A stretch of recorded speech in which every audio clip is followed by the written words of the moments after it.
Sir நம்ம office mail ஐடிக்கு ஒரு முக்கியமான மெயில் வந்திருக்கு. அதுல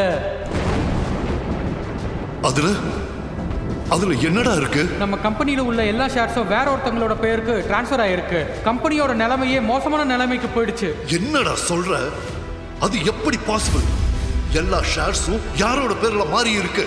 சார் அது சொல்லவே பயமா இருக்கு. பயமா இருக்கா? என்னடா வளர்ற? இப்ப நீ அந்த பேரை சொல்ல போறியா இல்லையா என்று ஆவேசமாக சொல்லிய விஸ்வநாத் அந்த ஊழியரின் காலரை பிடித்து கேட்டார். அந்த ஊழியர்களின் கண்களில் மரண பயம் தோன்றியது. விஸ்வநாத் அதை கூர்ந்து கவனித்துவிட்டு, ஏன் உன் கண்ணில் இவ்வளவு பயம் தெரியுது? அப்ப அது அவன் பேரு விக்ரம் தானா? இதை கேட்ட அந்த ஊழியன் ஆம் என்று தலையை ஆட்டினான். உடனே விஸ்வநாத்தின் உடல் நடுங்கியது.